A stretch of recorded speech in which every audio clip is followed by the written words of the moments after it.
Voy al encuentro del doctor Antonio Hernández, constitucionalista y hombre de la política, en su momento fue también candidato a vicepresidente, me parece que por la UCR, ahora estoy hablando todo de memoria, obvio, constitucionalista, estuvo en nuestra reforma constitucional, porque ¿qué dice Rodríguez Larreta? Que va a la Cámara, que va a la Corte, y mientras tanto que pide una cautelar. Doctor, buen día, ¿cómo está usted? Me alegro de saludarla, María Niña. ¿Cómo está usted? Bien, bien, por suerte, y es mutua la alegría. Doctor, ¿por qué es inconstitucional y por qué puede caber el pedido de cautelar si es que usted lo analiza así? Porque no se puede gobernar por decreto, no tiene ninguna competencia el presidente de la República en esta materia. Por el contrario, la Constitución es muy clara, artículo 75, inciso 2.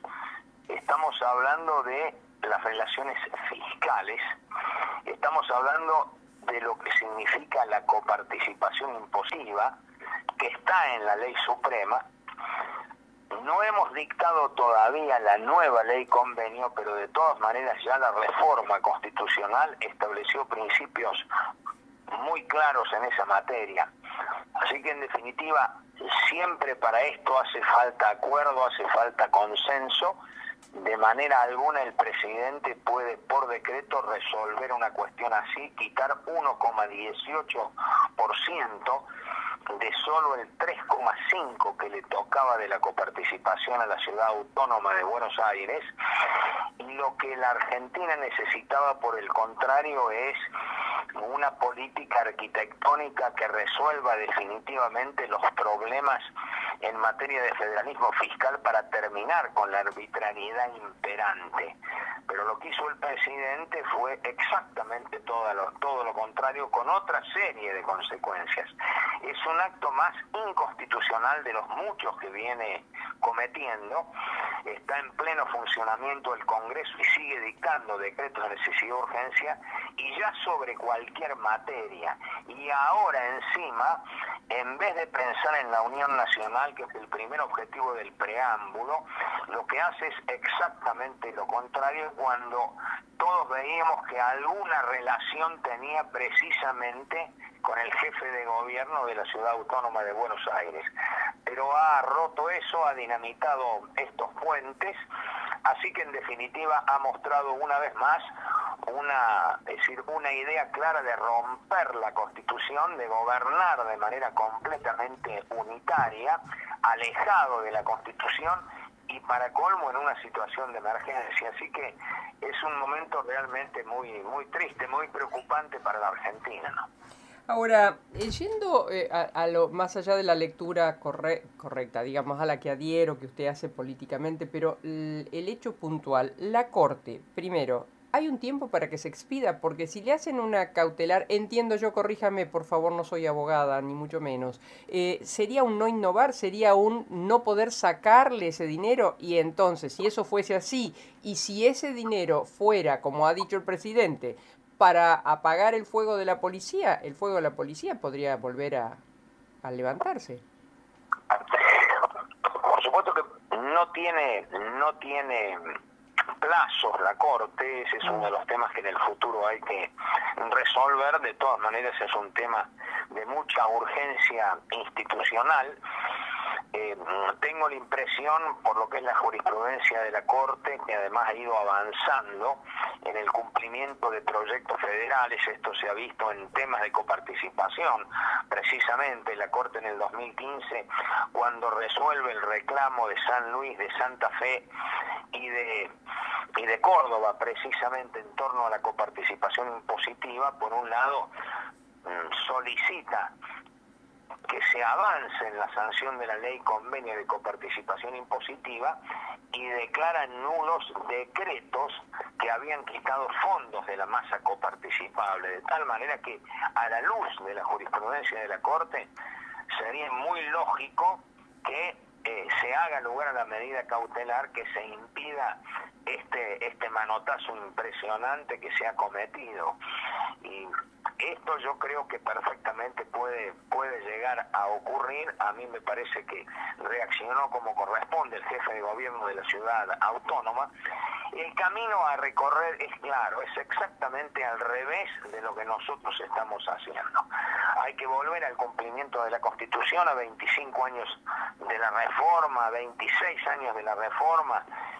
Son 25 las leyes reglamentarias que hay que sancionar, y aunque no es exactamente una ley, porque es una ley convenio, es la expresión del federalismo de concertación, lo más urgente es ponerse a trabajar en esta cuestión. Esto es lo que tenemos que hacer los argentinos.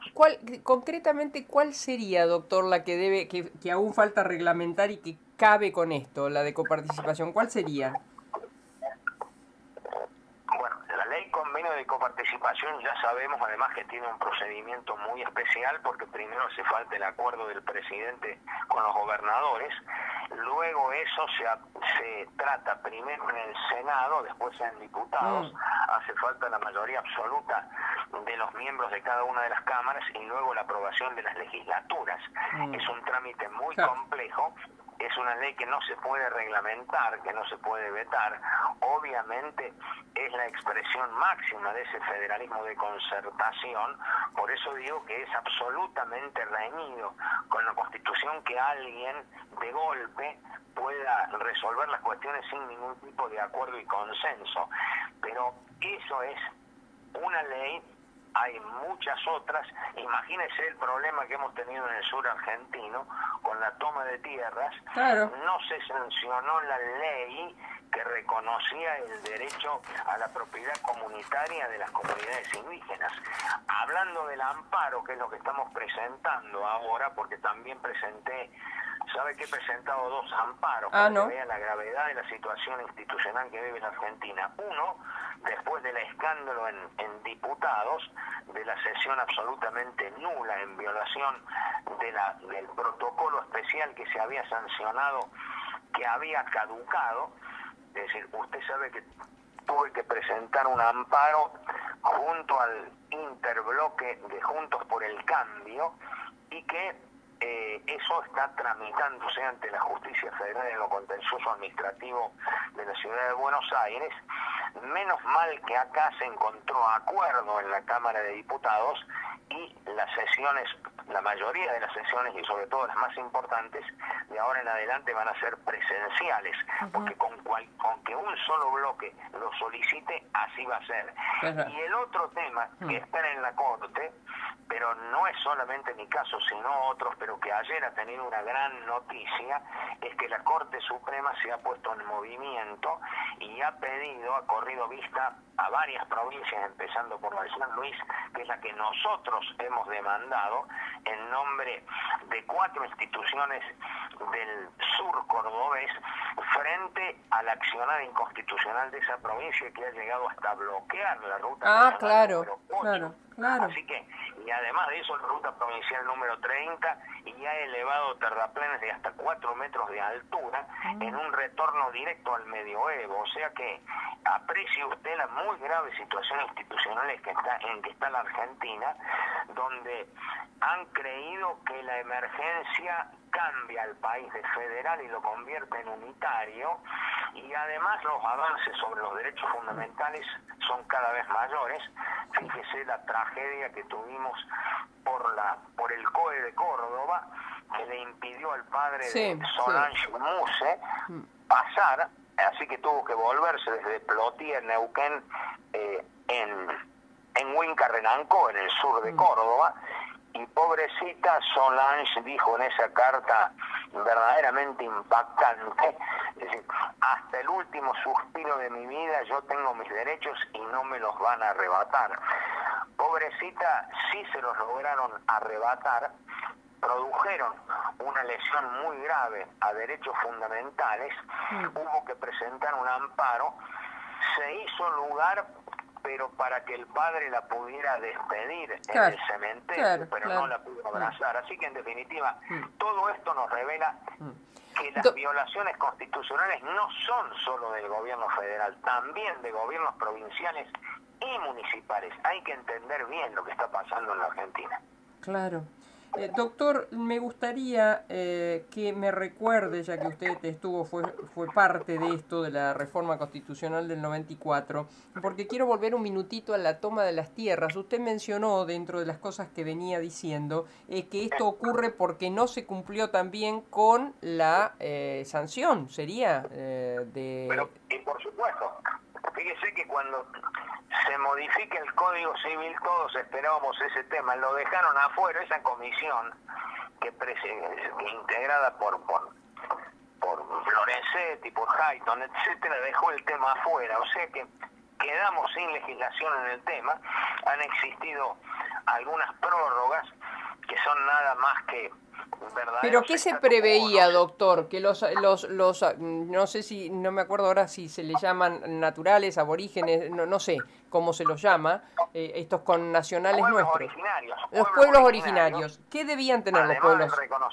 Además del reconocimiento a la identidad histórica, a la posibilidad de la educación bilingüe, se les reconocía, entre otros aspectos, la posibilidad de que tengan sus tierras comunitarias, ancestrales, etcétera. Fíjense que en ese tema no se avanzó, así que hay muchos conflictos en la historia. Es un tema obviamente muy complejo, tiene otras aristas. Yo simplemente señalo el tema estrictamente constitucional de las violaciones constitucionales, de lo que significa un país con débil cultura de la Constitución y de la legalidad. Así que en definitiva esto nos lleva directamente a las consecuencias que se producen. Esto es la anomia boba de que hablaba Carlos Santiago Nino. Uno viola la Constitución, viola las leyes y después empieza a darse cuenta, cuando aparecen consecuencias tan tristes como la que estamos hablando, lo que significa el violar la ley, ¿no? Es no solo una actitud antidemocrática, sino que además es una actitud boba, estúpida, que produce consecuencias muy graves. Esto es lo que está ocurriendo hoy en la Argentina. Doctor, por último, el jefe de gabinete, Santiago Cafiero, defendió la quita de fondos a la ciudad y dijo que la decisión es constitucional, es justa y es legítima. No tiene la menor idea de lo que dice. Sería bueno que por lo menos lea algo de lo que dijo en su momento su abuelo, Antonio Cafiero, que fue constituyente con nosotros. Él no tiene la menor idea de lo que dice, no conoce la materia constitucional. La verdad que no es sorprendente, es capaz de decir cualquier cosa. Doctor, como siempre, un abrazo muy grande y gracias por atendernos. Hasta cualquier momento, María Emilia, muchísimo gusto. Gracias. El doctor Antonio Hernández, un constitucionalista cordobés con mayúsculas, que estuvo en el armado de nuestra reforma constitucional,